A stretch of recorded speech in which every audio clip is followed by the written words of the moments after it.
ভাই আসসালামু আলাইকুম। জোরে বলো। ওয়ালাইকুম সালাম। সেলিম ভাই ভালো আছেন? হ্যাঁ ভালো আছি, আপনি আছেন ভালো? জি ভাই, ভাই শুনছিলাম আপনার এই গরুটা এবার এই কোরবানিতে ছাড়বেন। জি। এখন এইটার আপনি দাম চাচ্ছেন কেমন? দাম চাইছি 1,05,000। 1,05,000। জি। আর এটা যাচ্ছে কয়টা ভাই? 4টা। 4টে যাচ্ছে। 4টা। একেবারে আপনি নিজের পালা। ভাই একটু ঘুরান দেই তো, একটু কালারটা একটু দেখি, একটু ঘুরান কষ্ট দিয়া। আর এটা তো কোনো খৈর ফিট ঠিট খায় না, খাইছে? না না না, এক খালি গাছ। কোনো করস তো না ভাই, করস? না, এককাল দেশি অরিজিনাল। একেবারে অরিজিনাল দেশি গরু সেলিম ভাইয়ের। এই গরুটা সে এই কোরবানিতে ছাড়বে বলছে। আমি তার কাছে, সে আমাকে বলছিল ভাই একটু কোনোভাবে ব্যবস্থা করা যায় কিনা, যে বিক্রি করা যায় কিনা এই। আর ভাই তো একটু বয়স হয়ে গেছে, বয়স্ক মানুষ, ক্লান্ত হয়ে যে হাটে নিতে পারতেছে না।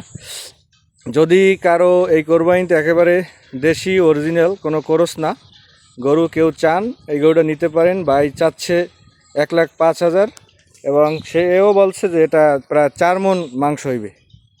আর যদি কেউ নিতে ইচ্ছুক হন, আমি একটা নাম্বার দিয়ে দেবো, ওই নাম্বারে যোগাযোগ করবেন, অথবা আমার সাথে কন্ট্যাক্ট করলেও এই ভাইকে আপনারা পাবেন। ভিডিওতে কতটুকু দেখাইছে গরুটা তা আমি বুঝতে পারছি না, কিন্তু গরুটা মাশাআল্লাহ অনেক সুন্দর এবং অনেক বড় একটা গরু, প্রায় 4 মণ মাংস হবে, কোনো কোরস না, একেবারে তার নিজের গরু, সে নিজে পাল।